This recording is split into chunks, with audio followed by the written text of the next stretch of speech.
વિદ્યાર્થી મિત્રો, ધોરણ 12 ગણિત પ્રકરણ 11 ત્રિપરિમાણીય ભૂમિતિ એની આજે શરૂઆત કરીશું. થોડાક મુદ્દાઓની ચર્ચા કરી અને પછી આપણે સ્વાધ્યાયના દાખલાઓ તરફ જઈશું. સૌથી પહેલાં આપણે રેખા વિશે વાત કરીએ તો કોઈ એક રેખા હોય, રેખા છે એટલે એને દિશા હોય. તો કોઈ દિશાયુક્ત રેખા એલ એ ઉગમ બિંદુમાંથી પસાર થતી હોય એવું માની લઈએ અને એ રેખા એક્સ અક્ષ, વાય અક્ષ અને ઝેડ અક્ષ સાથે અનુક્રમે આલ્ફા, બીટા અને ગેમા ખૂણો બનાવતા હોય. તો આ જે ખૂણા બને છે, એક્સ અક્ષ સાથે જે આલ્ફા ખૂણો બને છે તે, વાય અક્ષ સાથે બીટા ખૂણો બને છે તે અને ઝેડ અક્ષ સાથે ગેમા ખૂણો બને છે તે, એમને એ રેખા એલના દિક ખૂણાઓ કહેવામાં આવે છે. તો આ મુદ્દાને આપણે નોંધીશું. તો દિશાયુક્ત રેખા એલ ઉગમ બિંદુમાંથી પસાર થતી હોય,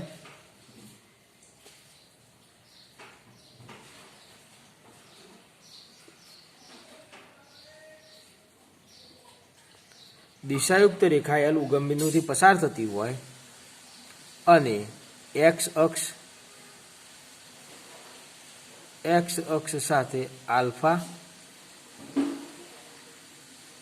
વાય અક્ષ સાથે બીટા અને ઝેડ અક્ષ સાથે ગેમા ખૂણો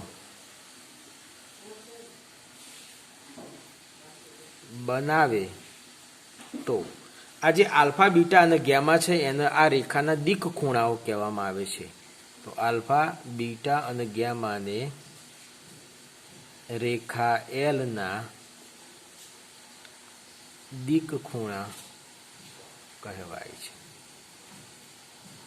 એટલે આ મુદ્દો તો સરળ છે કે ભાઈ કોઈ પણ રેખા હોય ઉગમ બિંદુથી પસાર થતી હોય તો એ રેખા જે છે એ એક્સ અક્ષ સાથે આલ્ફા, વાય અક્ષ સાથે બીટા અને ઝેડ અક્ષ સાથે ગેમા ખૂણો બનાવે તો આ જે ખૂણાઓ મળે એને એના દિક ખૂણા કહેવામાં આવે છે. હવે વાત કરીએ જે આલ્ફા, બીટા અને ગેમા એના દિક ખૂણા હોય તો એના કોસ મૂલ્યો એટલે કે કોસાઇન મૂલ્ય એટલે કે ખૂણાના કોસાઇન મૂલ્યો, આ ખૂણાના કોસાઇન મૂલ્ય એટલે કે કોસ આલ્ફા, કોસ બીટા અને કોસ ગેમા ને આના દિક કોસાઇન કહેવામાં આવે છે.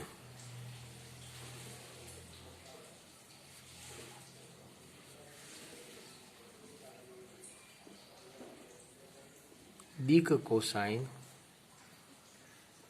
કહેવાય છે. એટલે કે જુઓ કોઈ પણ રેખા હોય એક્સ અક્ષ સાથે આલ્ફા, વાય અક્ષ સાથે બીટા અને ઝેડ અક્ષ સાથે ગેમા ખૂણો બનાવે તો આલ્ફા, બીટા, ગેમા એના દિક ખૂણા કહેવાય અને એનું કોસ મૂલ્ય એના દિક કોસાઇન કહેવાય. જો રેખાની દિશા ઉલટાવવામાં આવે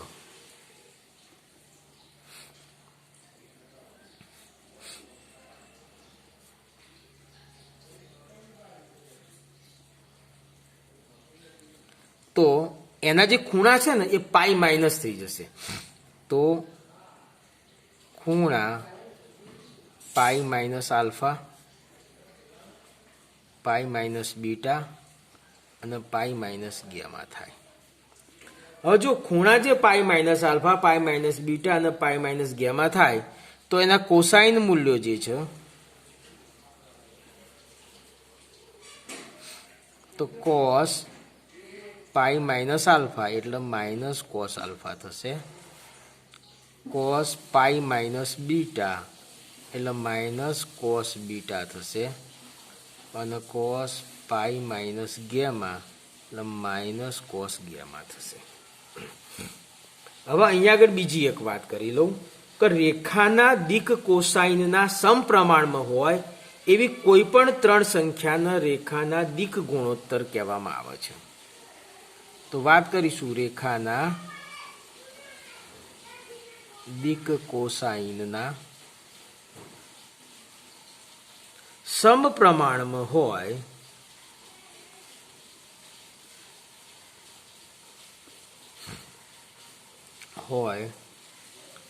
તેવી કોઈ પણ ત્રણ સંખ્યાને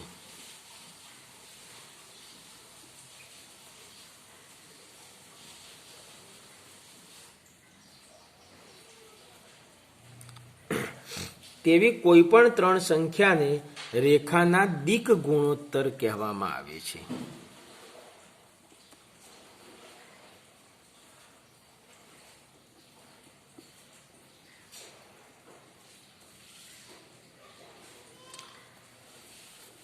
હવે અહીંયા આગળ આપણે વાત કરીશું કે કોઈ રેખા છે, એ રેખાના દિક કોસાઇન LMN છે અને એના દિક ગુણોત્તર સમજી લો A, B અને C છે.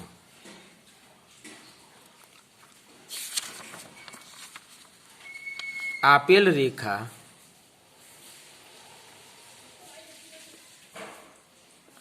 L ના દિક કોસાઇન અનુક્રમે L, M અને N છે. આપેલા રેખાના દિક કોસાઇનો L, M, N છે તથા દિક ગુણોત્તર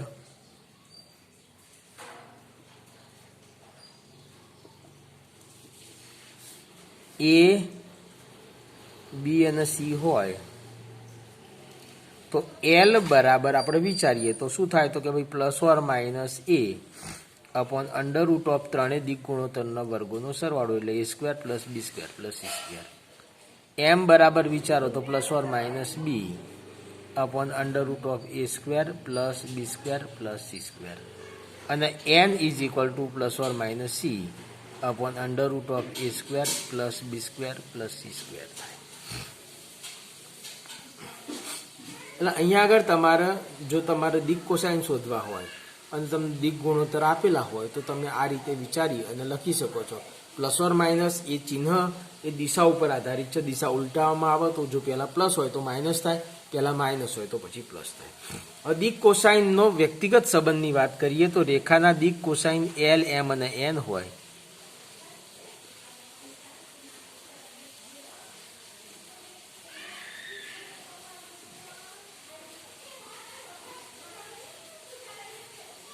તો L square plus M square plus N square is equal to 1 થાય.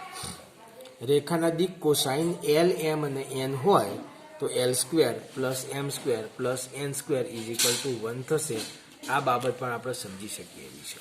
હવે દાખલા તરીકે રેખા ઉગમ બિંદુથી પસાર નથી થતી એવી કોઈ રેખા વિચારીએ છીએ. જે રેખા એક બિંદુ એના યામ છે x1, y1, z1 અને બીજું બિંદુ B x2, y2, z2 માંથી પસાર થાય છે. તો આ AB રેખાના દિક કોસાઇનો વિચારીએ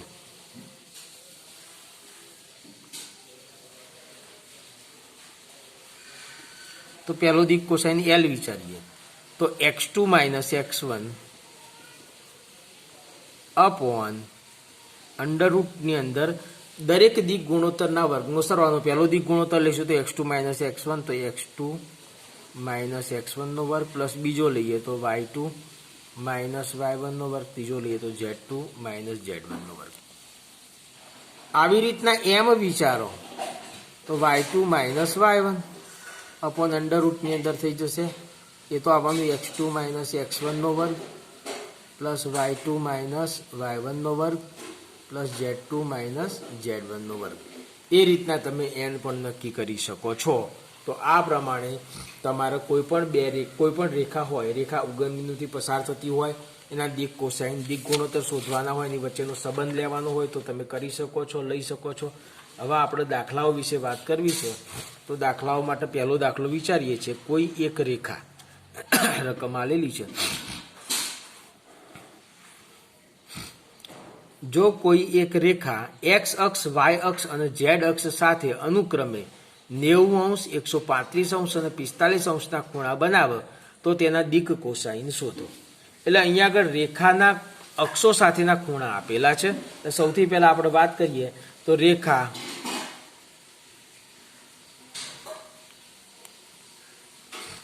x અક્ષ સાથે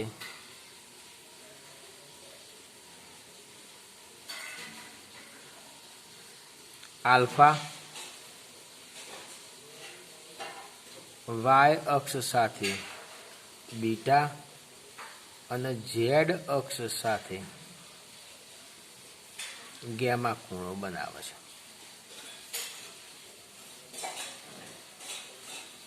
તો અહીં આલ્ફા બરાબર કેટલા આલેલા છે? એક્સ અક્ષ સાથે કેટલો ખૂણો બનાવે છે? 90.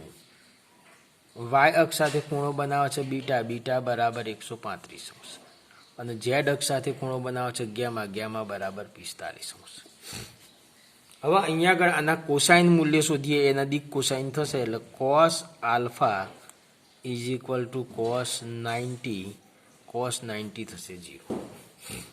એ જ રીતના બીજી કિંમત બીટા માટે વિચારીશું. Cos beta is equal to cos 135. Cos 135 જે છે એને આપણે વિચારીએ તો કોસ પાઈ માઇનસ એટલે કે 180 ઓછા 45, અને પાઈ માઇનસ હોય એટલે માઇનસ થઈ જાય, માઇનસ કોસ 45 એટલે -1/√2 થશે. અને ત્રીજીની વાત કરું તો કોસ ગેમા બરાબર કોસ 45, કોસ 45 એટલે થશે 1/√2. માટે રેખાના દિક કોસાઇન 0, -1/√2 અને 1/√2 છે. તો આ હતો આપણો પહેલો દાખલો. ખ્યાલ આવ્યો છે. હવે દાખલા નંબર 2 વિશે વાત કરીશું. તો દાખલા નંબર 2ની રકમ આ પ્રમાણે છે. યામાક્ષો સાથે સમાન ખૂણો બનાવતી રેખાના દિક કોસાઇન શોધો. યામાક્ષો સાથે સમાન ખૂણો બનાવતી એટલે કે રેખા જે આપણે વિચારીએ છીએ એ રેખા એક્સ અક્ષ, વાય અક્ષ અને ઝેડ અક્ષ સાથે સમાન ખૂણો બનાવે છે.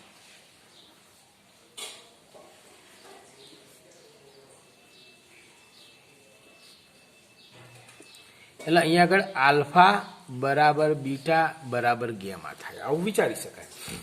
ત્રણે ત્રણ જે ખૂણા બને છે, એક્સ અક્ષ સાથે આલ્ફા ખૂણો, વાય અક્ષ સાથે બીટા ખૂણો અને ઝેડ અક્ષ સાથે ગેમા ખૂણો, આ ત્રણેય ખૂણાના મૂલ્ય સમાન છે.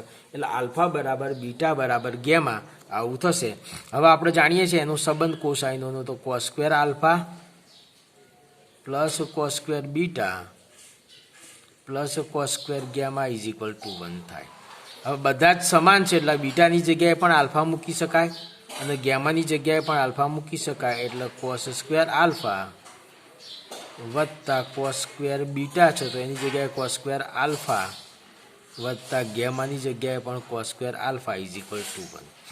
તો કોસ સ્ક્વેર આલ્ફા 3 વખત થયું, 3 ટાઈમ્સ, તો 3 cos square alpha is equal to 1 થશે. માટે cos square alpha is equal to 1/3 થશે. માટે cos alpha is equal to આનું વર્ગમૂળ લેશો તો √1 તો 1 જ થશે અને 3નું √3 તો 1/√3 પ્લસ ઓર માઇનસ થશે. માટે દિક કોસાઇનો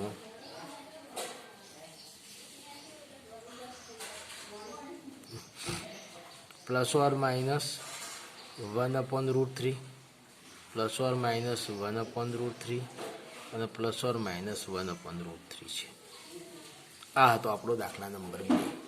હવે આપણે દાખલા નંબર 3 વિશે જોઈએ. તો ત્રીજા દાખલાની રકમ લઈએ. તો ત્રીજા દાખલાની રકમ આ પ્રમાણે છે. જો કોઈ રેખાના દિક ગુણોત્તરો -18, 12 અને -4 હોય તો એના દિક કોસાઇનો શોધો. બરાબર. તો રેખાના દિક ગુણોત્તર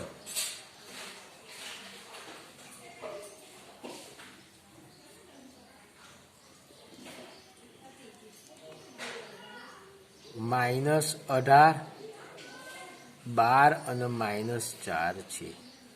માટે પહેલો દિક ગુણોત્તર એ લઈએ તો એ બરાબર -18, બીજો દિક ગુણોત્તર બી તો બી બરાબર 12, અને ત્રીજો ગુણોત્તર સી તો સી બરાબર -4.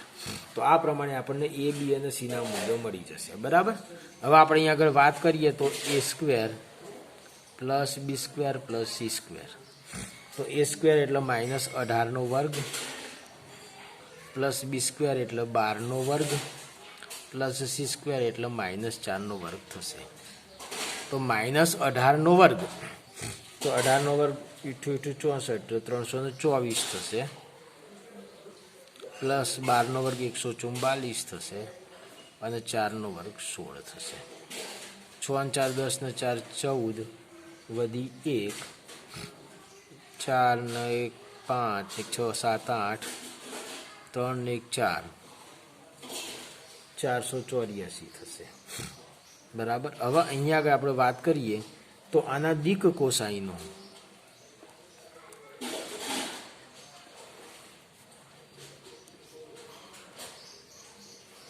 દાખલા તરીકે L M અને N છે તો L ઇઝ ઇક્વલ ટુ શું થશે તો કે ભાઈ A/√A² plus B² plus C²। એ એટલે કેટલા તો કે ભાઈ -18 અપોન આ A² plus B² plus C² શોધેલો છે લખી દેવાનો 484 તો -18 484 નું સ્ક્વેર રૂટ લઈએ તો 22 થશે તો અહીંયા આગળ આના અડધા 9 આના અડધા 11 એટલે આપણને મળશે -9/11 એટલે આપણો L મળી ગયો। હવે આપણે બીજો દિક કોસાઇન M તો M બરાબર B/√A²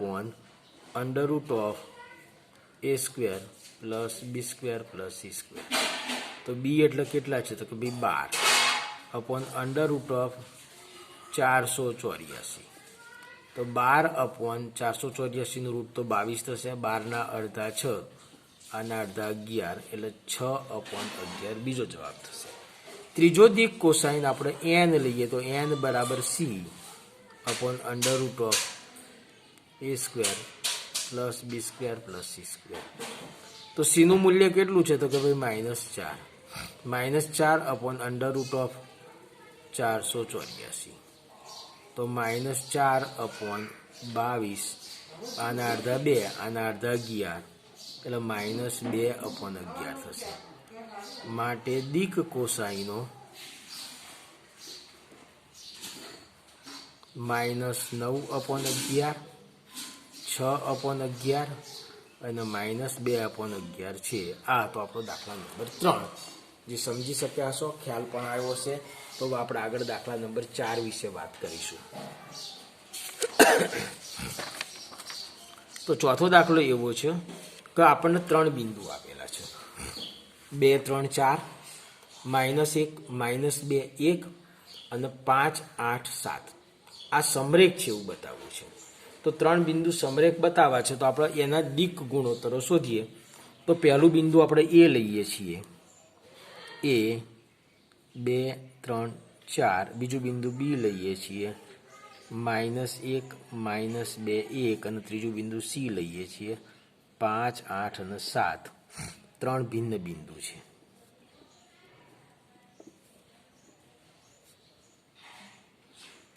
હવે આપણે પહેલા A અને B એમાંથી પસાર થતી રેખા AB ના દિક ગુણોત્તરો વિચારીએ। રેખા AB ના દિક ગુણોત્તરો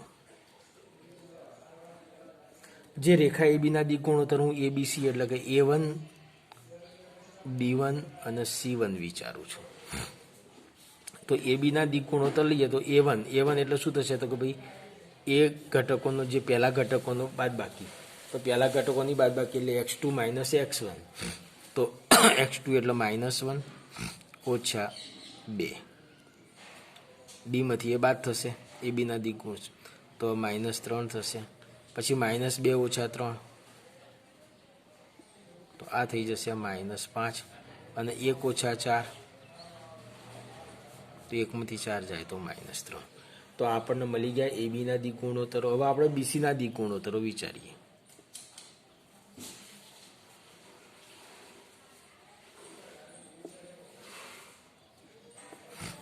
BC ના દિક ગુણોત્તરો બરાબર છે। તો BC ના દિક ગુણોત્તરો વિચારો તમે તો BC ના દિક ગુણોત્તરોમાં વાત કરીએ તો A2 B2 અને C2 તો A2 BC માટે તો 5 ઓછા 1 તો 5 વત્તા 1 એટલે 6 થશે। એ જ રીતના બીજો ઘટક તો 8 ઓછા 2 એટલે 8 વત્તા 2 થઈ જશે।